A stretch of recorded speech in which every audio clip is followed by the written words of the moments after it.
नमस्कार दोस्तों, मैं रोहित गुप्ता मेरे यूट्यूब चैनल रोहित क्लासेस में आपका तहे दिल से स्वागत करता हूं। दोस्तों, हम यहां मध्यकालीन भारत का इतिहास जो कि सौरभ चौबे की पुस्तक से पढ़ रहे थे। इसमें हमारा लास्ट लेसन जो कि मुग़ल प्रशासन एवं उसकी संस्कृति थी, हम उससे संबंधित पढ़ रहे थे। दोस्तों, यह मेरा मुग़ल प्रशासन एवं संस्कृति का ये चौथा वीडियो आ रहा है। इसके पश्चात 2 वीडियो और आएगा और हमारा यह लेसन और यह बुक दोनों ही कंप्लीट हो जाएगा दोस्तों। ठीक है, तो वीडियो में बने रहने के लिए आप लोगों का हार्दिक अभिनंदन है और कृपया आप मेरे चैनल को लाइक करें, सब्सक्राइब करें और जितने भी नए यूजर्स हैं वो प्लीज़ बेल आइकन दबाना ना भूलें, ताकि आने वाला वीडियो और आने वाली जो भी बुक्स वगैरह हैं वो आप लोगों के टाइम पर मिल सके। ठीक है दोस्तों, तो ठीक है, स्टार्ट करते हैं। ठीक है, हमारा लास्ट टॉपिक था हुमायूं चित्रकला, यहीं से हम लोगों को पढ़ना था दोस्तों। और इसी को स्टार्ट करने से पहले आप लोगों से अनुरोध है कि आप लोग यूट्यूब के सेटिंग में जाके प्ले स्पीड जो बटन है उसको 1.5 से 2.0 के बीच में कर लें, ताकि मेरी वॉइस जो धीरे आती है आप लोगों को वो सही मिल सके। ठीक है, चलिए स्टार्ट करते हैं। हुमायूं चित्रकला। मुग़ल चित्रकला की नींव रखने का श्रेय जो है वो हुमायूं को ही प्राप्त है। इसने काबुल में फ़ारस से बेहजाद के शिष्यों मंसूर तथा मीर सैयद अली को बुलाया था। हुमायूं इन दोनों से सर्वप्रथम तबरेज़ यानी फ़ारस में मिला था। काबुल में मीर सैयद अली की अध्यक्षता में चित्रशाला की नींव रखी गई थी। अतः मुग़ल चित्रकला का मूल काबुल में ही देखा जा सकता है। कुछ समय बाद अब्दुल समद भी फ़ारस से काबुल आ गया। डॉक्टर सोम प्रसाद वर्मा महोदय के अनुसार हुमायूं के काल में इन दोनों फ़ारसी चित्रकारों की प्रथम कृति तैमूर की वंशज थी, जिसकी रचना सर्वप्रथम काबुल में हुई। तदुपरांत इसे अकबर के काल में पुनः तारीख़ ख़ानदान ए तैमूरिया नाम से चित्रित किया गया था। मौलाना दरवेश मोहम्मद मुल्ला फ़क्र एवं मौलाना यूसुफ भी पारस के साहत हमास्प का दरबार छोड़कर भारत चले आए थे। ख्वाजा अब्दुल समद सिराजी फ़ारस का निवासी था ये, जो कि सिराज से आया था। वह चित्रकार एवं सुलेखकार दोनों रूपों में प्रसिद्ध था। वह सुलेख की सिक्त शैली में निपुण था। ठीक है, सुलेख के जो है सिक्त शैली उसमें वह निपुण था, पारंगत था। उसने कुरान का 112वां अध्याय कुकुरमुत्ता का फूल के बीज पर लिख दिया था। कुकुरमुत्ता फूल के बीज पर लिख दिया था। आगे हुमायूं ने इसको सीरी कलम यानी मधुर लेखनी की उपाधि प्रदान की थी। अकबर ने भी इसे उपाधि से सम्मानित किया था। ठीक है, अब्दुल समद ने ही हुमायूं एवं अकबर को चित्रकारी सिखाई। अकबर ने उसे 400 का मनसबदार बनाया था। 1578 ईस्वी में उसे फतेहपुर सीकरी टकसाल का प्रमुख तथा 1585 ईस्वी में उसकी नियुक्ति चमड़े से निर्मित वस्तुओं के पर्यवेक्षण अधिकारी पद पर हुई थी। 1587 ईस्वी में उसे मुल्तान का दीवान बनाया गया। ख्वाजा अब्दुल समद का पुत्र चित्रकार मोहम्मद शरीफ था। वह युवराज सलीम का मित्र एवं सहपाठी था। 1605 ईस्वी में जहांगीर ने मोहम्मद शरीफ को अमीर उल उमरा की उपाधि तथा 5000 जात सवार का मनसब प्रदान किया था। मोहम्मद शरीफ के ही निरीक्षण में रज़्मनामा एवं निजामी का खमसा पांडुलिपियाँ पूर्ण हुई थीं। आगे देखते हैं, ऊपर कर लेते हैं। मीर सैयद अली तबरीजी, यह तबरीज का मूल निवासी था। वह चित्रकार के साथ कवि भी था और जुदाई के नाम से प्रसिद्ध था। किसके नाम से? जुदाई के नाम से। हुमायूं ने इसको नादिर उल अस्र की उपाधि प्रदान की थी। तबरीजी एवं सिराजी ने चावल के दाने पर चौगान के खेल का संपूर्ण मैदान बना दिया था। ठीक है, चावल के दाने पर चौगान के खेल का संपूर्ण मैदान बना दिया था। आगे है दास्ताने अमीर हमजा यानी हमजा नामा। ठीक है, इसे देखते हैं। यह अरबी में लिखित तथा फारसी में अनुवादित एवं अर्ध पौराणिक अरब महाकाव्य था। ऐसा बताया जाता है कि अकबर को अर्ध पौराणिक ग्रंथों से विशेष लगाव था। अकबर ने इस कथा को 12 खंडों में विभाजित किया या करवाया था, किया नहीं था, करवाया था। सर्वप्रथम मीर सैयद अली के निरीक्षण में इस पुस्तक को चित्रित करने का कार्य सौंपा गया, लेकिन इसे पूर्ण ख्वाजा अब्दुल समद ने किया। लगभग 100 चित्रकारों ने इसके निर्माण में योगदान दिया। इसके निर्माण में कुल 15 वर्ष लगे। इसमें 1400 चित्रित पृष्ठ हैं जो 14 जिल्दों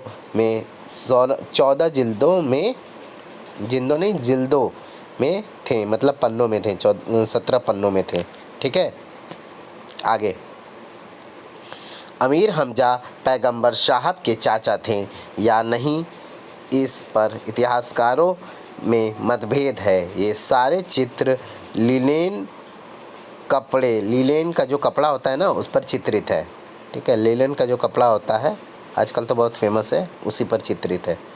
आगे, कपड़े पर चित्रण की यह एकमात्र मुगल पांडुलिपि है। इस दृष्टि से तैमूर के वंशज को अपवाद स्वरूप ही लिया जाता है। महत्वपूर्ण है कि यह पहली चित्रित पांडुलिपि नहीं थी, क्योंकि इससे पूर्व ही 1400 ईस्वी में मालवा के पाक शास्त्र की कृति नियामतनामा का चित्रांकन हो गया था। हमजानामा चित्रावली को मुगल कला का उद्गम ग्रंथ माना जाता है। हमजानामा के सभी चित्र हस्ताक्षरित हैं। ठीक है, हस्ताक्षरित हैं, हस्तलिखित नहीं, हस्ताक्षरित हैं तथा उन पर कलाकारों के नामों का अंकन नहीं किया गया है।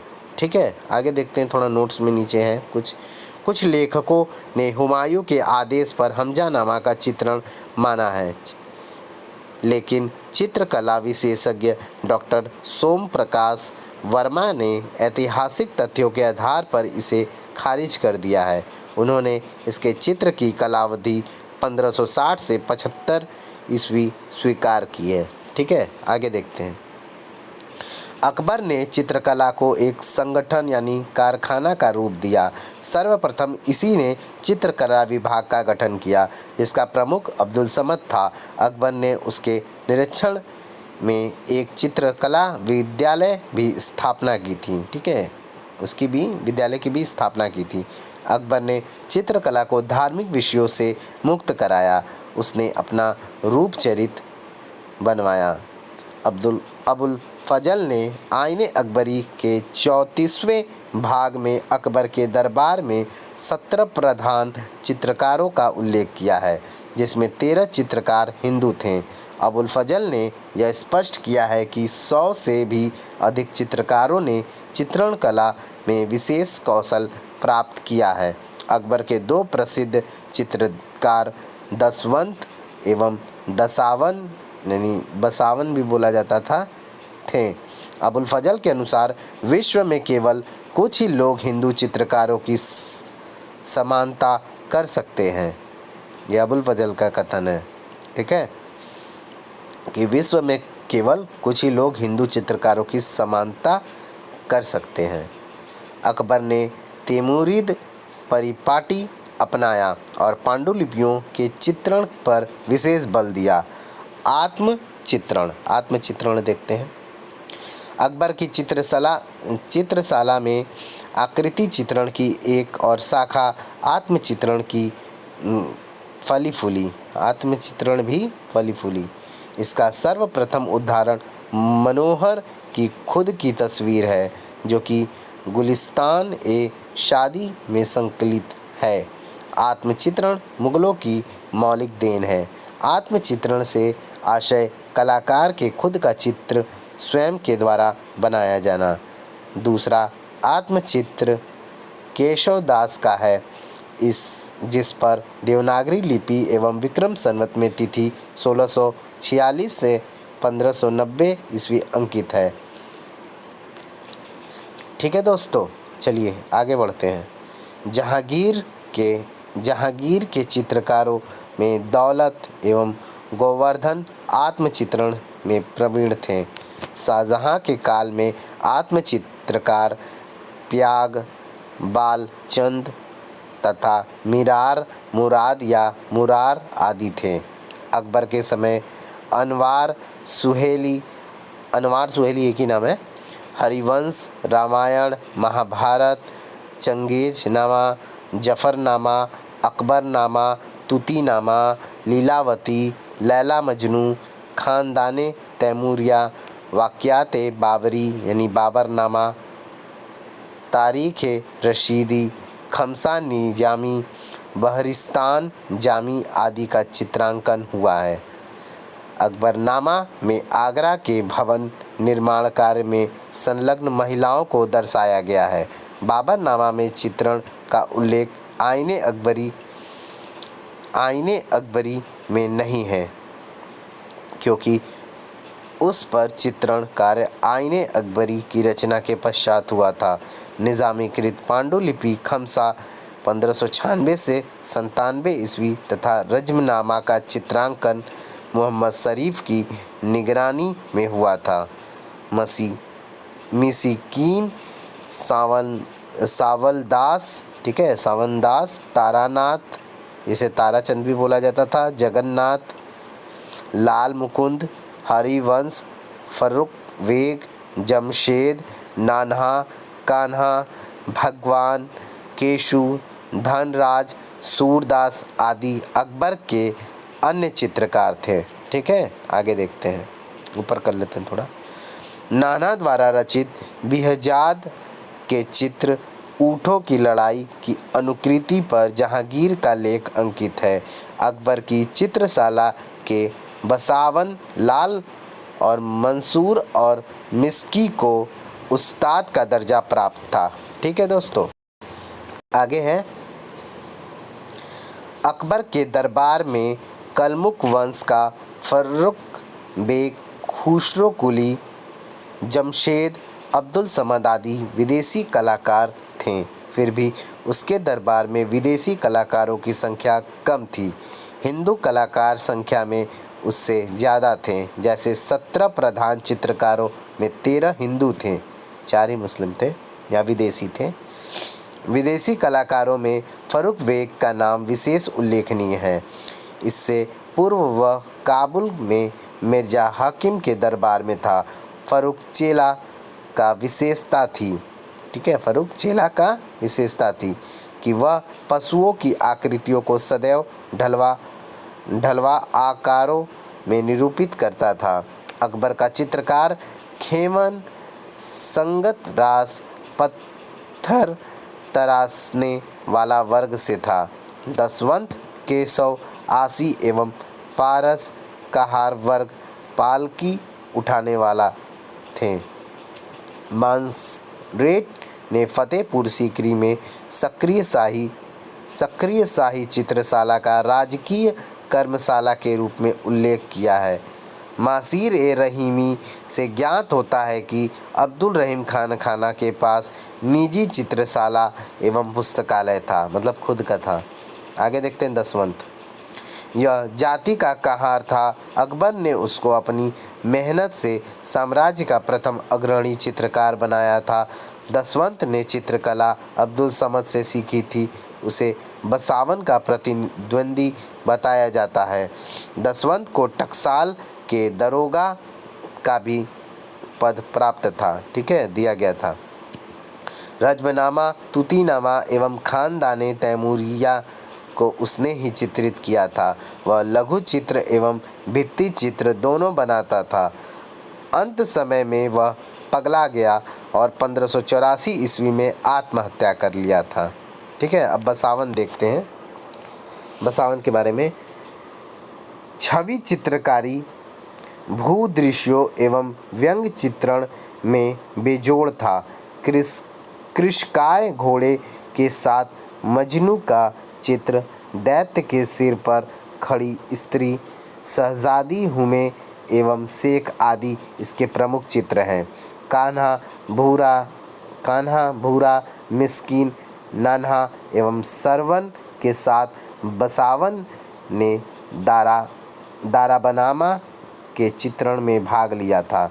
बसावन मिस्कीन एवं सामल दास यूरोपीय चित्रकला से प्रभावित थे, लेकिन इसमें भी सर्वश्रेष्ठ बसावन था, जिसे यूरोपीय शैली का विशेषज्ञ माना जाता था। वहीं कुछ इतिहासकारों ने मिस्कीन को माना है अविश्वस्त पत्नी मिस्कीन की प्रमुख कृति है। अब्दुल फजल ने अकबर के चित्रकारों में बसावन की व्यक्ति चित्रण के क्षेत्र में प्रवीणता का उल्लेख किया है। मनोहर बसावन का पुत्र ही था। ठीक है, आगे देखते हैं। अब आते हैं जहांगीर। जहांगीर कहा जाता है कि जहांगीर के काल में जो चित्रकला का विकास है वो उच्च कोटि पर हुआ था। ठीक है, आइए इनको देखते हैं। इसका काल मुगल चित्रकला का स्वर्ण काल भी कहा जाता है। देखिए आया ना, मुगल काल का जो स्वर्ण काल, चित्रकला का जो स्वर्ण काल है वह जहांगीर का काल था। जब वह राजकुमार था तो अपनी इलाहाबाद की चित्रशाला में अनेक चित्रकारों को संरक्षण प्रदान किया था। जहांगीर के समय मुरक्का ए गुलशन चित्रावली का निर्माण हुआ। उसने आगरा में हेरात के अकारीजा यानी आगा राजा के नेतृत्व में एक चित्रणशाला की स्थापना की। उसके काल में आकृति चित्रण और पशुओं, फूलों आदि के चित्रांकन में विशेष प्रगति हुई। टॉमस रो ने तारागढ़ पहाड़ी यानी अजमेर पर स्थित चश्मा ए नूर में विदेशी व्यक्तियों के छवि चित्रों का वर्णन किया है। मुगल चित्रकला में पशुओं के स्वाभाविक चित्रण का सर्वप्रथम उदाहरण अनवार ए सुहेली से मिलता है। जैसे अकबर सीकरा एवं बाज पक्षी को हाथ में लिए हुए चित्रित है। मुगल चित्रकारों ने दिलशंकर लाजरत्न नामक हाथियों, दिलपसंद नामक अश्व तथा सारंग दिल नामक काला हिरण के चित्रों को बनाया। यद्यपि बाबरनामा में बाबर ने बहुत से पशु पक्षियों का उल्लेख किया है, लेकिन उसने कभी भी चित्रकारों को उनकी छवियां तैयार करने का आदेश नहीं दिया। वहीं जहांगीरनामा में जहांगीर ने उनके छवि चित्र तैयार करने का स्पष्ट आदेश दिया था। मुगल काल में सर्वाधिक पशु पक्षियों का निरूपण जहांगीर के काल में हुआ, क्योंकि उसकी पशु पक्षियों के जीवन में व्यक्तिगत रुचि थी। हालांकि सीमित रूप से ही सही, लेकिन इस काल में पांडुलिपि चित्रण भी हुआ। जहांगीर स्वयं में एक कुशल चित्रकार था। वह आत्मकथा में कहता है कि यदि मेरे सम्मुख कोई भी ऐसे चित्र को लाया जाए जिसमें विभिन्न चित्रकारों ने योगदान दिया है, तो तब भी मैं बता दूंगा। ठीक है, योगदान दिया है तब भी मैं बता दूंगा कि उस चित्र में किस चित्रकार ने क्या बनाया है। ठीक है, मतलब वो निपुण था एकदम, और इतने लोगों को देखा था कि भाई उसको तो अनुभव हो ही गया होगा। आगे उसकी मान्यता थी कि अपने विशिष्ट क्षेत्रों में अबुल हसन एवं उस्ताद मंसूर का कोई प्रतिस्पर्धी नहीं था। सर टॉमस रो ने अपनी वार्ताओं को सफल बनाते हुए हेतु चित्रों को भेंट में देने का माध्यम बनाया। ठीक है, टॉमस रो ने जहांगीर को 6 चित्र दिया था, जिसे जहांगीर ने पुनः बनवाया। जब टॉमस रो को दोनों चित्र दिखाए गए तो वह असल एवं नकल का भेद न कर सका, मतलब हूबहू वही छाप दिया गया। सम्राट के व्यक्ति चित्रों में प्रभामंडल युक्त रूप चित्रों की शुरुआत जहांगीर के काल से ही हुई, जिसका चरमोत्कर्ष शाहजहां के समय हुआ। उसने बीजापुर के सुल्तान इब्राहिम आदिल शाह की मांग पर अपना व्यक्ति चित्र भिजवाया था। पर्सी ब्राउन के अनुसार जहांगीर की मृत्यु के साथ मुगल चित्रकला की आत्मा भी निकल गई। यद्यपि उसका कंकाल थोड़े दिनों तक अन्य मुगल सम्राटों के समय तक बना रहा। जहांगीर के चित्रकार देखते हैं, आइए थोड़ा इधर कर लेते हैं। दौलत, यही वह महान चित्रकार था जिसने जहांगीर के आदेश पर पानी में देखकर खुद का रूप चित्र बनाया था। वाह, क्या एक्सपीरियंस था। आगे है बिशन दास, छवि चित्र विशेषज्ञ बिशन दास को जहांगीर ने 1619 ईस्वी में खान आलम के नेतृत्व में फारस भेजा था। बिशन दास ने ही ईरान के शासक शाह अब्बास प्रथम का चित्र बनाया था। जहांगीर ने बिशन दास को प्रतिष्ठा का प्रतीक हाथी प्रदान किया था, गिफ्ट में हाथी दे दिया था। बिशन दास द्वारा बनाए गए चित्र बाग-ए-वफा में उसके चाचा नाना ने व्यक्ति चित्र का कार्य संपन्न किया था। मंसूर नक्काश, देखते हैं मंसूर नक्काश को। अकबरी और जहांगीरी दौर का एक उस्ताद और सर्वश्रेष्ठ पक्षी विशेषज्ञ मुगल चित्रकार था। उसे जहांगीर ने नादिर उल अस्र यानी युग में दुर्लभ की उपाधि प्रदान की थी। जेबरा का चित्र, बंगाल का पुष्प, नील गाय, तुलिपी पुष्प, बाज का चित्र, साज पक्षी एवं साइबेरिया का सारस उसके द्वारा निर्मित प्रमुख चित्र थे। जहांगीर ने मंसूर से कश्मीर के फूलों के चित्र बनाने को कहा था। बाज लिए हुए शहजादा के चित्र पर मंसूर का नाम 3 बार अंकित है। मंसूर ने कश्मीर घाटी के 100 से भी अधिक पुष्पों का चित्रण किया है।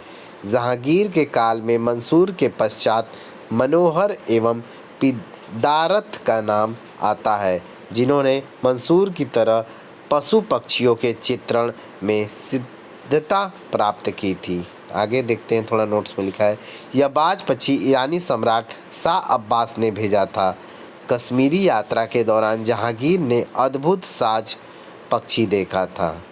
ठीक है, आगे देखते हैं। अबुल हसन, सब जहांगीर के चित्रकार थे। अबुल हसन जहांगीर का सर्वप्रिय चित्रकार था। वह हेरात के आगा रजा का पुत्र था। अबुल हसन ने बचपन से ही जहांगीर के संरक्षण में चित्रकारी सीखी थी। जहांगीर ने उसे नादिर उज जमा की उपाधि दी। अबुल हसन ने 13 वर्ष की उम्र में चित्र बनाना शुरू कर दिया था। उसके द्वारा निर्मित प्रथम चित्र सेंट जॉन का था। उसने जहांगीर के दरबार में सिंहासनारोहण का चित्र बनाया, जो कि जहांगीर की आत्मकथा के मुख्य पृष्ठ पर लगी है। अबुल हसन को व्यक्ति चित्रों में महारत हासिल थी। उसी ने जहांगीर के स्वप्न का चित्र बनाया था। चित्र में जहांगीर को सफावी शासक शाह अब्बास को गले लगाते हुए दिखाया गया है। शाह की आकृति 1617 से 1619 ईस्वी में बिशन दास द्वारा बनाए गए चित्रों पर आधारित था। उसने 40 वर्षीय शाहजहां का भी चित्र बनाया था। नादिरा बानो, जहांगीर की चित्रशाला से संबद्ध महिला चित्रकार थीं। कौन? नादिरा बानो। वह लिपिकार मीर तकी की पुत्री तथा अकारिजा की शिष्या थी। हैटफील्ड एवं रॉबर्ट्स हंक्स, ये देखते हैं। सर थॉमस रो की सेवा में चित्रकार रॉबर्ट्स हंक्स था, जिसकी मांग जहांगीर ने की थी, परंतु थॉमस रो ने यह कहकर मना कर दिया कि उसका कार्य उत्तम नहीं है। रिचर्ड स्टील के साथ हैटफील्ड नामक चित्रकार जहांगीर के दरबार में आया था। हैटफील्ड ने व्यक्तिगत रूप से मुगलों के बीच रहते हुए चित्रण कार्य किया था। अन्य जहांगीरी चित्रकारों में मोहम्मद नादिर, मुराद, तुलसी, गोवर्धन, फर्रुख बेग, इसने बीजापुर के सुल्तान आदिल शाह का चित्र बनाया था, जो कि फर्रुख बेग था, और मनोहर माधव थे। मनोहर विचित्र, गोवर्धन आदि जहांगीरी चित्रकारों का उल्लेख जहांगीर की आत्मकथा में नहीं हुआ है। मतलब इन लोगों का जो उल्लेख है वो उनकी जो आत्मकथा है जहांगीर की, उसमें नहीं हुई है। आगे देखते हैं। विचित्र की कृति गायक, वादक एवं पथिक तथा जहांगीर हाथ में बिंब लिए हुए हैं। समरकंद के मोहम्मद नादिर एवं मुराद भारत आने वाले अंतिम विदेशी कलाकार थे। मोहम्मद नादिर ने नरगिस के पुष्प का चित्रण किया है। ठीक है, मोहम्मद नादिर ने। आगे शाहजहाँ का देखते हैं।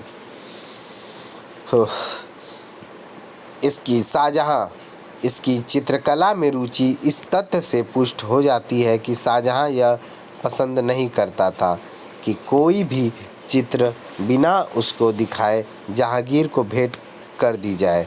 इस समय के चित्रों में तड़क भड़क एवं कृत्रिमता की प्रधानता थी। चित्रकला में दरबारी दृश्यों की प्रचुरता और सोने के प्रयोग की अधिकता है।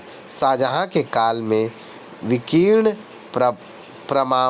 प्रभामंडल होना चाहिए ना। हम चलिए जो लिखा है पढ़ते हैं, आके एक बार और इसे देख लेंगे।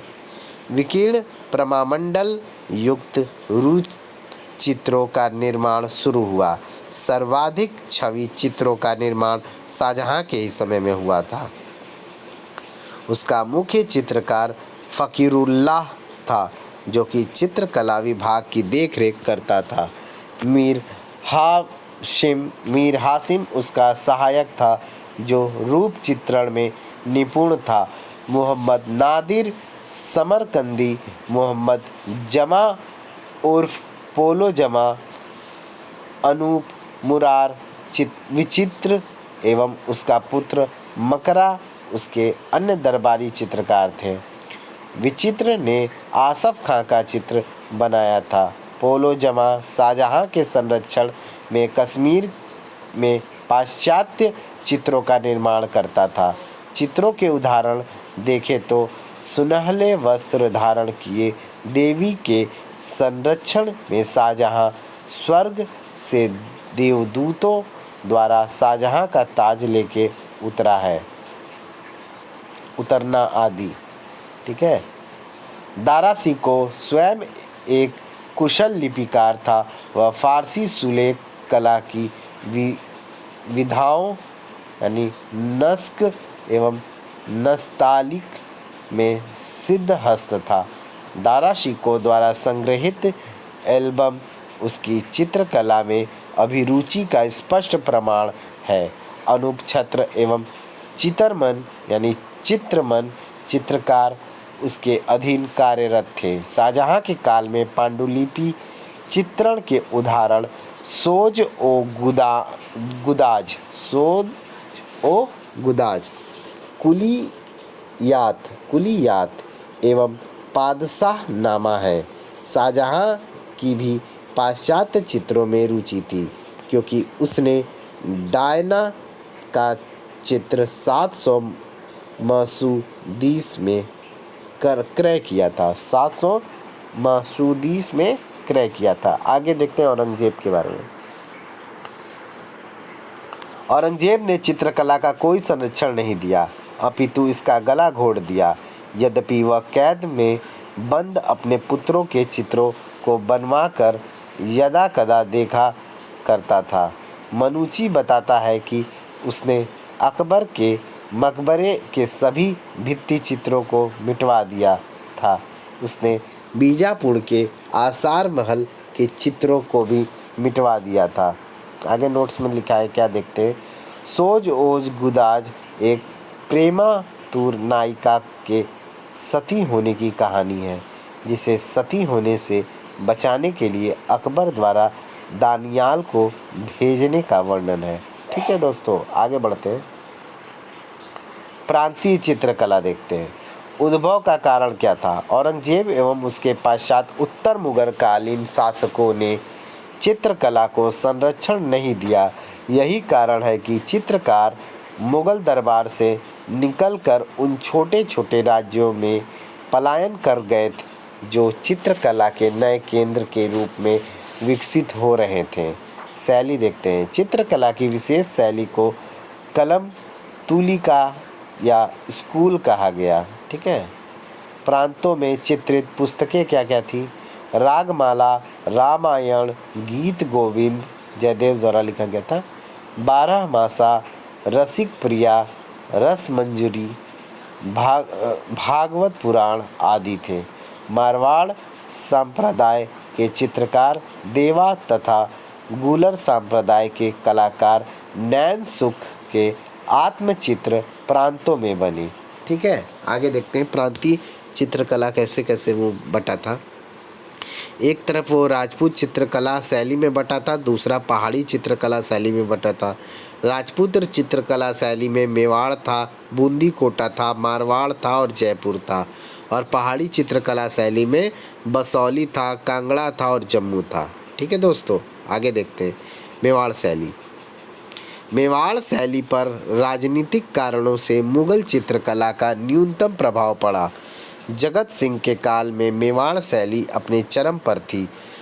साहबदीन इस शैली का प्रमुख चित्रकार था। चित्तौड़, उदयपुर, नाथद्वार, देवगढ़ आदि इस शैली के प्रमुख केंद्र थे। महाराणा प्रताप का चित्रकार निसारुद्दीन था, जो कि चावंड चित्र शैली का प्रवर्तक था। मारवाड़ शैली के प्रमुख केंद्र किशनगढ़ एवं बीकानेर था। किशनगढ़ शैली का संरक्षक राजा सामंत सिंह था, जो कि स्वयं अच्छा चित्रकार था। निहाल चंद्र किशनगढ़ शैली के प्रमुख चित्रकार थे। बीकानेर स्कूल पर मुगल काल का सर्वाधिक प्रभाव पड़ा। जयपुर शैली का केंद्र आमेर, अलवर एवं जयपुर था। सवाई जय सिंह के चित्रकार महसूद शाह एवं साहिब राम थे। साहिब राम 50 वर्षों तक चित्रकारी के काम में लगा रहा। कोटा शैली बूंदी शैली का ही एक भाग थी। महत्वपूर्ण है कि कोटा रियासत का पृथक अस्तित्व शाहजहां के समय आया। 1628 ईस्वी में उसने माधव सिंह को कोटा की जागीर दिया। कांगड़ा शैली का संरक्षक राजा संसार चंद था। भोला राम इस शैली का प्रमुख चित्रकार था। कांगड़ा शैली में वैष्णव गीतों को भी चित्रों द्वारा प्रदर्शित किया गया है। पहाड़ी शैली में श्रेष्ठ स्थान कांगड़ा शैली को ही प्राप्त है।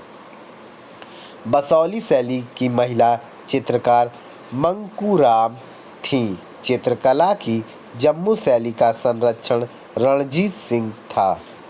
दीदी भजन सुख एवं नयन सुख इस शैली के प्रमुख चित्रकार थे। ठीक है, आगे देखते हैं। दक्षिण भारत से प्राप्त नुजूम अल उल्म तथा पूना से प्राप्त तारीफ ए हुसैन शाही अन्य चित्रित पांडुलिपियां हैं। नूर मुहम्मद अहमदनगर का सबसे प्रसिद्ध चित्रकार था। उसने चित्रकला की दक्षिणी एवं राजपूत शैलियों का समन्वय किया था। एक अन्य प्रसिद्ध चित्रकार मीर हासिम था। दक्कनी चित्रकला का आरंभ 1560 ईस्वी में अर्थात उसी समय हुआ जब मुगल चित्रकला आरंभ हुआ। दक्कन चित्रकला में बीजापुर कलम सर्वश्रेष्ठ था। इब्राहिम आदिल सादुती 1580 से 1627 ईस्वी के समय में बीजापुरी कलम अपने चरम पर पहुंच गई। वह संगीतज्ञ, कवि एवं संभवतः चित्रकार भी था। ठीक है, आगे देखते हैं दोस्तों। मुगल स्थापत्य देखते हैं। अन्य नाम जो है इंडो पर्शियन शैली या इंडो सार्सेनिक शैली। पर्सी ब्राउन ने मुगल कला को भारतीय वास्तुकला का ग्रीष्म काल तथा स्मिथ ने उसे कला की रानी कहा है।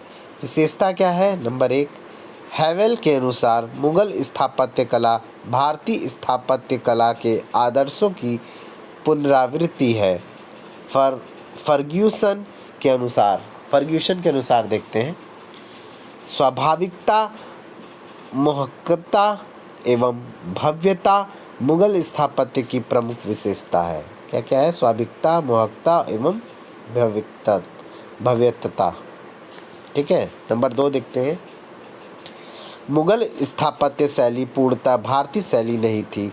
इसमें फारसी, दिल्ली की सल्तनत शैली, हिंदू हिंदू तुर्की आदि शैलियों का बेहतरीन समन्वय दिखता है। नंबर 3 पॉइंट, भवन निर्माण में भवनों का ब्यौरेवार खाका यानी आयोजन को प्रमुखता दिया गया। ईवान यानी कक्ष मुगल स्थापत्य में किसी भी आकार एवं योजना की स्तंभीय संरचना होती थी। स्तंभीय संरचना होती थी। ठीक है, आगे सही रूप से पढ़ा जाए तो स्तंभीय होगा, लेकिन स्तंभीय है। ठीक है, जैसे स्कूल होता है ना, उसको स्कूल बोलते हैं बहुत लोग। चलिए आगे देखते हैं।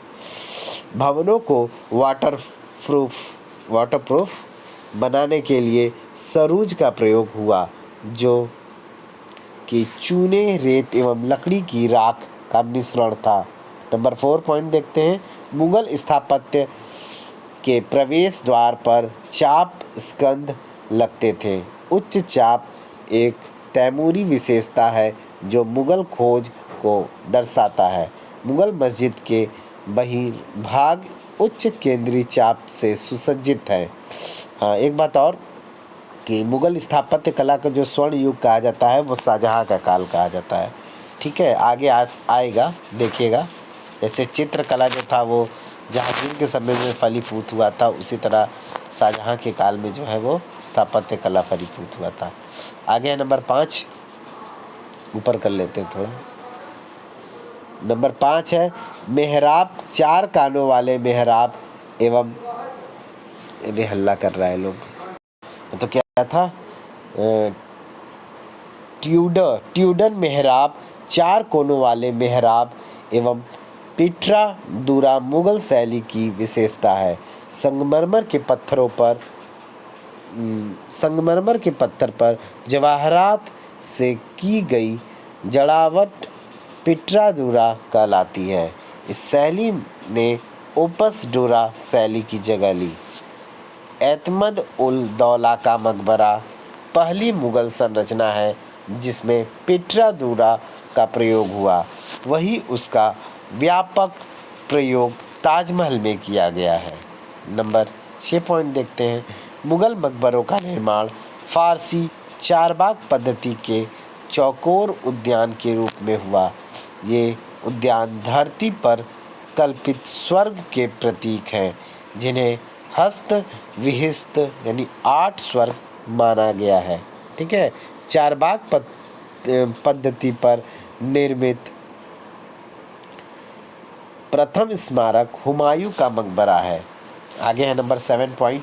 शाहजहाँ के स्थापत्य में मकबरा के सफ़ेद संगमरमर का प्रयोग हुआ है, लेकिन एतमाद उल दौला का मकबरा पूर्णतः संगमरमर से निर्मित प्रथम मुगल मकबरा है। नंबर 8, बाबर से लेकर अकबर द्वारा निर्मित स्थापत्यों में मीनारों का अभाव था, लेकिन अकबर का मकबरा प्रथम स्थापत्य है जहां से मीनारों के प्रयोग की शुरुआत हुई। अकबर के मकबरे में मीनारों का निर्माण का श्रेय जहांगीर को जाता है। नंबर 9 देखते हैं। हालांकि तबीयत थोड़ा ठीक नहीं है, इसलिए आवाज़ में थोड़ा सा साउंड जो है आप लोगों को बहुत कम आएगा। ठीक है, माफ़ करिएगा। आगे देखते हैं नंबर 9 पॉइंट। अकबर ने अपने भवनों के अधिकतर लाल पत्थरों का प्रयोग किया। हालांकि इसका अपवाद सलीम चिश्ती का मकबरा है, जिसका निर्माण उसने संगमरमर से करवाया था। जहांगीर का काल लाल एवं सफ़ेद पत्थरों के बीच की कड़ी माना जाता है। Number 10 point. मेमार मुख्य वास्तुशिल्पी होता था, जबकि मीरे इमारत की निगरानी में स्थापत्य का निर्माण होता था। आगे है नंबर 11। अबुल फजल ने 2 प्रकार के मजदूर, इजारा यानी कुशल मजदूर एवं रोजिंदार यानी दैनिक वेतन मजदूर का उल्लेख किया है। नंबर 12। सर्वप्रथम मकबरों एवं मस्जिदों का एकीकृत निर्माण लोधी शासकों ने किया, लेकिन इस पद्धति की चरम परिणति मुगलों के समय हुई। नंबर 13, सर्वप्रथम शाहजहां के भवनों में 9 दंताकार नोकदार मेहराबों का प्रयोग हुआ। उसके काल की विशेषता नक्काशी युक्त या पर्णिल मेहराब थी। नंबर 14 देखते हैं, पर कर लेते हैं थोड़ा। नंबर 14 पॉइंट है, शाहजहां युगीन गुंबदे प्याज सदृश आकार में बाहर से फूली और पतली गर्दन वाली दोहरी गुंबदें थीं। ठीक है, शाहजहां युगीन जो गुंबदें प्याज सदृश आकार में बाहर से फूली और पतली गर्दन वाली दोहरी गुंबदें थीं। नंबर 15 पॉइंट, अकबर द्वारा निर्मित पहला दुर्ग आगरा का लाल किला था। ठीक है, लाल किला 2 है, एक आगरा में एक दिल्ली में। तो दिल्ली वाला शाहजहां बनवाया था और अकबर ने आगरा का बनवाया था। ठीक है, आगे देखते हैं। शाहजहां द्वारा निर्मित लाल किला दिल्ली मुगलों द्वारा निर्मित अंतिम किला था। ठीक है, आगे जो है कुछ इम्पोर्टेंट फैक्ट है उसको देख लेते हैं, नहीं तो बाद में छूट जाएगा। पहला नंबर, हुसंग शाह का मकबरा यानी मांडू भारत में सर्वप्रथम निर्मित पूर्णतः संगमरमर का मकबरा है, याद रखिएगा।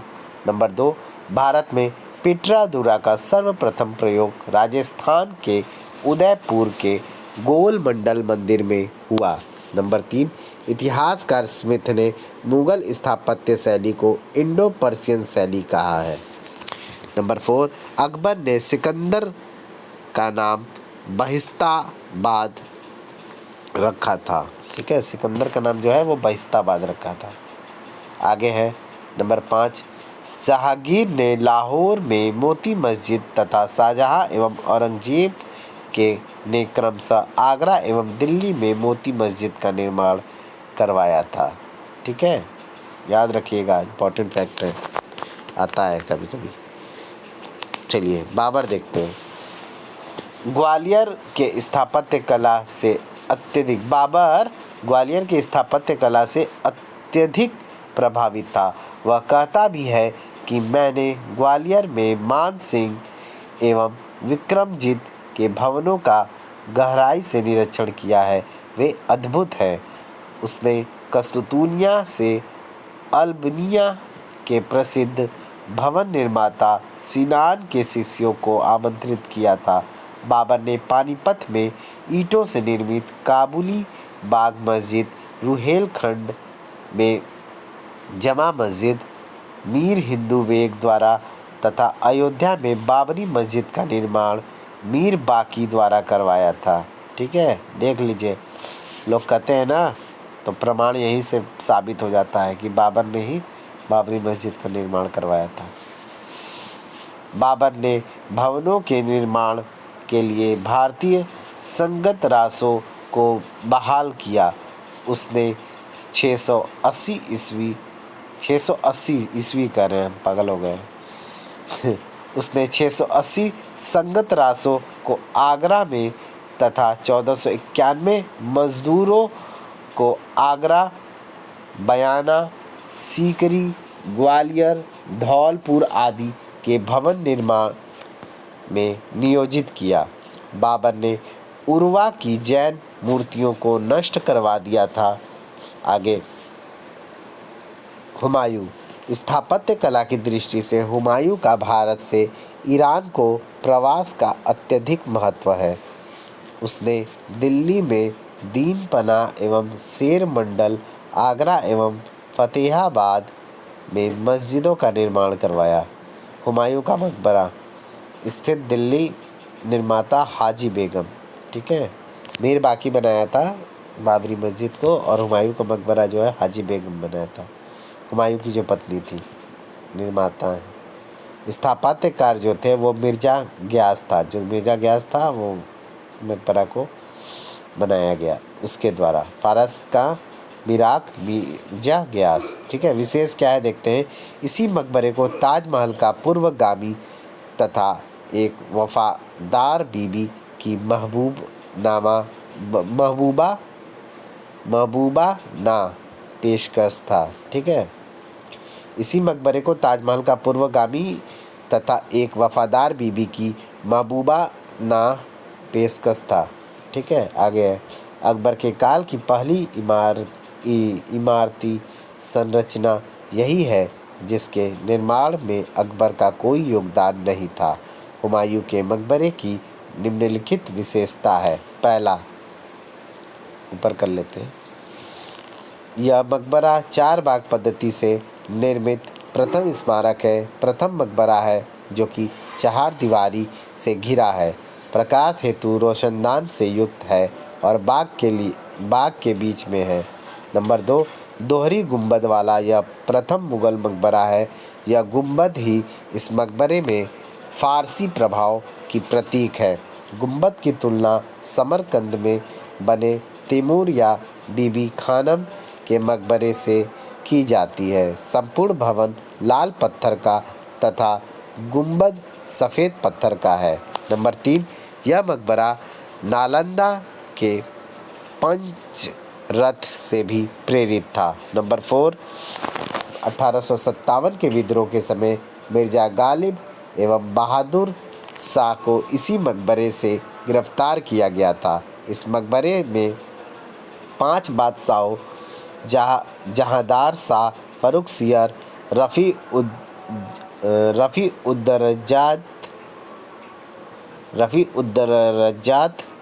रफ़ी-उद-दौला एवं आलमगीर द्वितीय थे।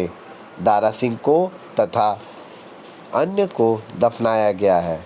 ठीक है, दफनाया गया था। आगे, यहाँ इतनी कब्रें हैं कि हुमायूं का मकबरा तैमूर वंश का शमशान गृह कहलाता है। ठीक है, बहुत मकबरा है यहाँ पे। आगे है, आगे थोड़ा सा देख लेते हैं। जहांगीर महल, जयपुर भवन, अकबरी महल और दिल्ली दरवाज़ा।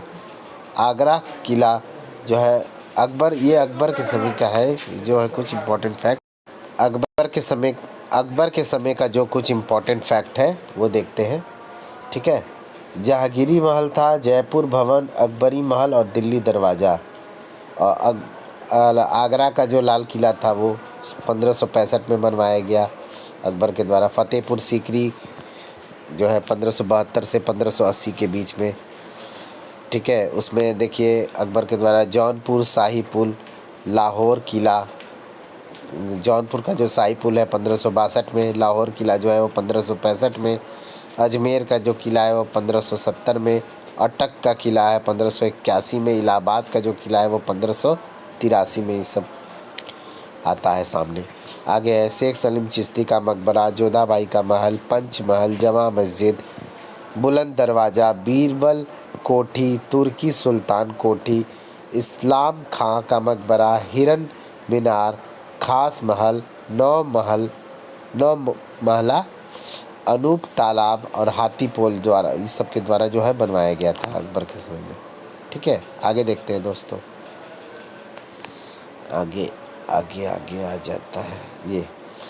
अबुल फजल के अनुसार बादशाह सुंदर भवनों की योजना बनाता है और अपने मस्तिष्क एवं हृदय के विचारों को पत्थर एवं गारे का रूप प्रदान करता है।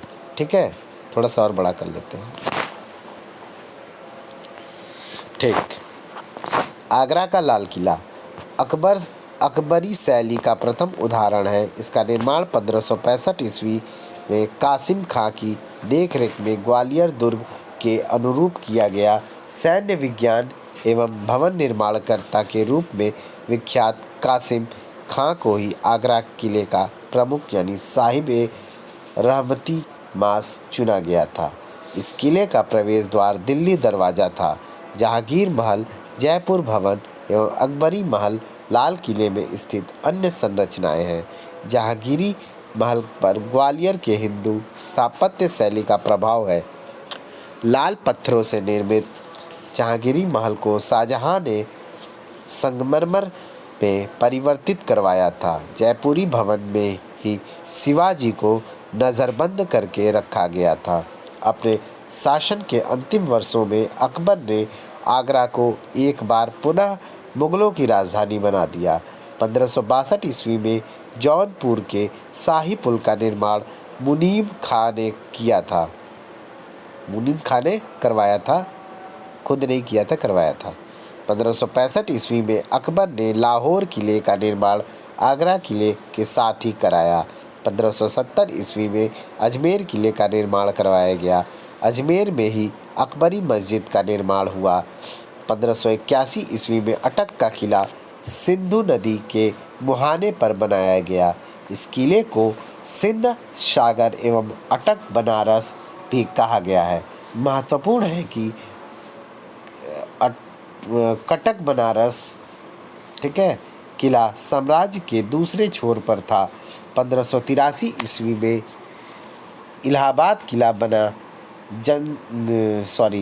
जनाना महल एवं 40 स्तंभों का राजमहल इसी किले में स्थित है। आगे देखते हैं फतेहपुर सीकरी। स्थापत्यकार जो है बहाउद्दीन। राजधानी जो है 1569 से 1584 ईस्वी तक मुगलों की राजधानी रही है फतेहपुर सीकरी। आगे देखते हैं स्मिथ। सीकरी रोमांस का पाषाण प्रतिरूप है, ऐसा जिसका निर्माण ना पहले कभी हुआ है और ना होगा। ये स्मिथ का कथन है। फर्ग्यूसन क्या कहते हैं? सीकरी पाषाण का एक ऐसा रोमांस है जो कि कभी कहीं कम ही प्राप्त होंगे। सीकरी किसी महान व्यक्ति के मस्तिष्क का प्रतिबिंब था। आगे है, ऊपर थोड़ा करते हैं। मुगल चित्रकलाओं में फतेहपुर सीकरी के निर्माण का दृश्य देखने को मिलता है। फादर मांसरेट ने सीकरी को बनते हुए देखा था। सीकरी को बनवाने में 11 साल मतलब 1559 से 1570 ईस्वी लगे। 1585 ईस्वी में राल्फ फिंच सीकरी आया था। गुजरात विजय के पश्चात अकबर ने सीकरी का नाम फतेहपुर किया। इसी विजय के उपलक्ष्य में यहाँ पर बुलंद दरवाजा का निर्माण किया गया। ठीक है, हालांकि तबीयत थोड़ा ठीक नहीं है, इसलिए जो है पढ़ने में थोड़ा दिक्कत हो रहा है। चलिए फिर भी कोशिश करते हैं। मुगलों के संरक्षित संत सलीम चिश्ती यहीं सीकरी नामक गांव में रहते थे। इन्हीं के खानकाह में अकबर के 2 पुत्रों सलीम एवं मुराद का जन्म हुआ था। आत्मकथा में जहांगीर कहता है, मेरे पिता ने सीकरी गांव, जो कि मेरा जन्म स्थान था, अपने लिए सौभाग्यपूर्ण समझकर उसे राजधानी बनाया। फतेहपुर सीकरी के कुल 9 दरवाज़ों में मुख्य आगरा दरवाज़ा था। सीकरी की सबसे बड़ी इमारती संरचना जोधाबाई महल है। मरियम उज जमानी के महल में हनुमान को राम की पूजा करते हुए दिखाया गया है। शेख सलीम चिश्ती का मकबरा अकबर ने ही बनवाया था, लेकिन इसमें संगमरमर को जोड़ने वाला जहांगीर था। पंचमहल का निर्माण नालंदा के बौद्ध विहारों की प्रेरणा पर आधारित है। स्तंभों पर पंचमहल का निर्माण हुआ। सीकरी की जामा मस्जिद में 3 गुंबद संलग्न है। इसे फर्ग्यूसन ने पत्थर में रूमानी कथा कहा है। 1579 में अकबर ने स्वयं इस मस्जिद की सफाई की थी। सीकरी का सर्वाधिक प्रभावोत्पादक भवन जामी मस्जिद ही है। इसे फतेहपुर सीकरी का गौरव कहा जाता है। आगे बुलंद दरवाज़ा, जो कि अपने आप में एक संपूर्ण इमारत है, का निर्माण ईरान से प्रेरित, लगता है पढ़ने नहीं देगा खासी। चलिए, ईरान से प्रेरित अर्ध गुंबदीय शैली पर होने के कारण उसे अर्ध गुंबद दरवाजे की संज्ञा दी गई। आगे देखते हैं। जमा मस्जिद के दक्षिणी दीवार में निर्मित बुलंद दरवाज़ा 54 मीटर यानी 176 फीट ऊंचा है। नौ महला एक 9 मंजिला इमारत है। फतेहपुर की स्थापना से पूर्व शेख सलीम चिश्ती इसी खानका में निवास किया करते थे। तुर्की सुल्तान की कोठी को पर्सी ब्राउन ने स्थापत्य कला का मोती एवं कलात्मक रत्न कहा है। 1612 ईस्वी में निर्मित इस्लाम खां के मकबरे में पहली बार वर्णाकार मेहराब का प्रयोग हुआ। सीकरी के अन्य भवनों में राजा टोडरमल का महल, मैदान चौगान एवं संगीन बुर्ज प्रमुख है। ठीक है दोस्तों, आगे जो है अकबर का मकबरा जो है ये हम लोग नेक्स्ट वीडियो में पढ़ेंगे, क्योंकि तबीयत थोड़ा ठीक नहीं है इसलिए वीडियो लंबा भी हो रहा है और पढ़ने में जो है वो कॉन्सेंट्रेट भी नहीं हो रहा है। तो ठीक है दोस्तों, अगले वीडियो में हम लोग अकबर का मकबरा से स्टार्ट करेंगे। ठीक है, थैंक यू फॉर वॉचिंग दोस्तों। प्लीज़ वीडियो को लाइक कर दीजिएगा, चैनल को सब्सक्राइब करके बेल आइकन दबा दीजिएगा जितने भी नए यूजर्स इस वीडियो को देख रहे हैं। और प्लीज़ दोस्तों मिलते हैं नेक्स्ट वीडियो में। Thank you so much, bye bye. पढ़ते रहिए और बढ़ते रहिए। बाय बाय दोस्तों।